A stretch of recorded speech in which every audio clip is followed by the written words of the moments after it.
Assalamualaikum warahmatullahi wabarakatuh. Salam sejahtera buat kita bersama. Hari ini Rabu 24 Januari 2024 ya, saya kembali bertemu dengan Bapak Ibu semuanya, khususnya para investor di forum YouTube kami. Kali ini saya ingin mengulas tentang kesulitan ya. Sebetulnya sih kesulitan pasar ini sudah beberapa waktu sih. Cuma saya lihat dari 3 hari sejak awal pekan ini itu indeks harga saham gabungan kita payah ya. Dan anehnya itu akan ditutup di jalur hijau pada saat pra-closing. Ya, ada aja yang bikin indeks harga saham gabungan itu naik begitulah. Tetapi sebetulnya kan secara umum melemah kondisinya. Ya, ini sesuatu yang memang terjadi kan di pasar ini sungguh susah untuk diprediksi. Ya, walaupun beberapa teman-teman analis juga mencoba mengulas, menganalisa, itu hal-hal yang bagus lah ya, tetapi memang dirasakan oleh teman-teman itu pada saat ini tingkat kesulitan itu lebih dari rata-rata lah kayak harian. Saya sendiri melihatnya satu, itu dengan melemahnya nilai rupiah terhadap US dollar. Ini dalam kurun waktu cukup lama ya, di 15.700 sekarang udah tembus. Ini sesuatu yang sangat penting dari sudut pandang saya, karena hal ini akan berpengaruh terhadap posisi keuangan termasuk hutang dari para emiten-emiten, khususnya teman-teman dari emiten yang mempunyai beban hutang dalam bentuk mata uang asing yang dominan, gitu ya. Satu itu. Kedua, emiten yang membutuhkan bahan import, ya, itu juga akan terkena dampaknya. Itu yang terjadi saat ini. Dan sebaliknya mungkin akan berpengaruh positif buat eksportir. Tetapi anehnya, saya melihat teman-teman yang maaf ya sekali lagi, emiten-emiten yang ekspor itu juga tidak terpengaruh signifikan dengan melemahnya dolar ini, melemahnya rupiah ini, yang mestinya mereka akan dapat berkahnya kan, karena barang menjadi terasa murah begitu. Tapi ya inilah kesulitan kita di bursa ini, sesuatu tidak bisa mutlak sifatnya, sehingga eh, tingkat kesulitannya memang saya rasakan juga di dalam menganalisa ini gimana sih ya sesuatu yang seharusnya atau sewajarnya itu ke arah eh, naik misalnya itu menjadi turun dan sebaliknya ya.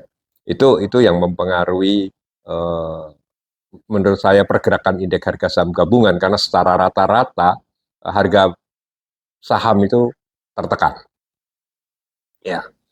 Dan kedua adalah beberapa eh, emiten yang kategori blue chip seperti Astra misalnya, ya, Indofood gitu ya, Indosat gitu, INTP atau Semen Indonesia, SMGR, itu kan coba itu dulu masa Unilever juga ya, itu masa emasnya Kak.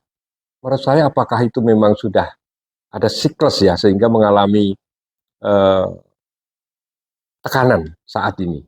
Ya kan kalau kita coba lihat aja mulai Unilever, eh, baru-baru ini Astra, ya, Indosat, ya, SMGR, ya, itu tertekan, ya. Itu jadi bukan sesuatu yang dulu didambakan oleh para investor jangka panjang ya untuk memiliki saham-saham tersebut. Tetapi kalau dalam kurun 6 bulan ini Astra saja sudah turun 22% gitu ya. Itu sesuatu yang sangat berpengaruh gitu ya. Nah, kalau Astra barangkali juga akan terpengaruh apakah ini sifatnya temporer atau agak panjang ya dengan kasusnya Daihatsu ya, yang kemarin itu pajak ditarik, ada beberapa yang tidak sesuai ya peralatannya begitu. Nah, tapi padahal dari sisi laporan keuangan itu masih mengalami pertumbuhan. Nah, itu yang saat ini saham-saham blue chip itu masih laba, tetapi mulai ada tekanan-tekanannya. Nah, yang selanjutnya adalah adanya satu informasi mengenai persyaratan-persyaratan kredit ya perbankan yang mungkin akan lebih diperketat, sehingga kompak empat saham besar ya, BRI, BNI, Bank Mandiri ya, dan BCA itu mulai dari kemarin tertekan, dan inilah akan berpengaruh efek pada indeks harga saham gabungan kita. Dan kalau saham-saham seperti itu tertekan, maka saham-saham yang kelas 2, kelas 3, ya mau tidak mau, ya mereka akan terpengaruh juga. Demikian pula saya yang sampaikan bahwa ini tidak benar, ini tidak selalu benar ya, tetapi kan boleh-boleh saja saya menganalisa saham-saham emiten yang yang para pengusahanya itu terkait dengan politikus gitu ya, itu juga mengalami penurunan yang cukup cukup signifikan juga. Taruhlah saham-sahamnya Grup Bakri misalnya, BRMS, Bumi ya, itu juga tertekan. Nah, saya tidak tahu kalau itu masalahnya apa ya, tetapi iya, saham-saham tersebut termasuk Goto itu kan mempunyai bobot nilai yang tinggi terhadap perhitungan indeks harga saham gabungan. Nah, itu saham-saham itu saat ini sedang mengalami penurunan. Dan tadi makanya kenapa juga bank-bank itu tertekan juga, karena kalau penyaluran kredit nanti seret itulah ya berkurang, maka ya itu akan mempengaruhi laba dari bank-bank tersebut yang secara historis gitu, bank-bank itu biasanya tumbuh ya sekitar 15 sampai 18% gitu pertumbuhan labanya. Tapi kalau nanti mungkin ada kebijakan-kebijakan yang berbeda atau kebijakan baru terhadap penyaluran kredit, mungkin akan berdampak juga. Ya, memang sekali lagi saya sampaikan tahun ini adalah tahun politik. Saya kira kondisi-kondisi pasar yang sampai saat ini uh, kemungkinan ya, menurut prediksi saya itu akan berlangsung uh, cukup ya memakan waktu beberapa bulan ya, sampai kemungkinan nanti setelah pencoblosan 14 Februari ini akan berlaku ya, mungkin volatilitasnya kecil-kecil dalam range sempit gitu ya, dan mungkin juga nilai transaksi akan akan tertekan juga ya. Sekarang ini kan saya lihat hanya di bawah 10 triliun ya untuk hariannya. Nah, ini semua orang wait and see. Nah, tetapi semua ini adalah pasar yang saya harus sampaikan apa adanya, bahwa kita tidak selalu harus mendikte pasar, bahwa kita terlalu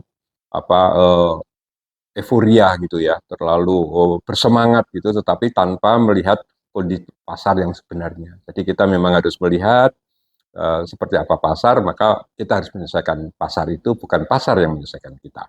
Itu ulasan saya kali ini, pagi ini, dan ya, kalaupun teman-teman investor terus ingin melakukan trading, ya saya katakan terbaik adalah trading pendek ya, karena lihat aja beberapa saham itu naik turun lagi ya, itu seperti itu. Tapi itu akan menarik buat yang jagoan-jagoan trader ya untuk bermain di kisaran-kisaran yang sangat sempit itu.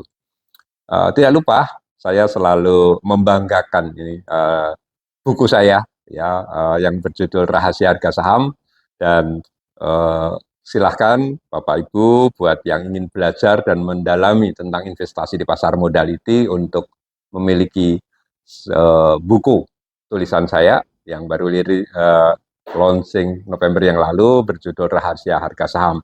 Bila Bapak Ibu berminat, silahkan menghubungi kami di 0877 000 85334. Dan buat para pemilik buku, jangan khawatir, Anda bisa belajar materi yang ada di buku ini kapan saja ya, berdiskusi dengan saya.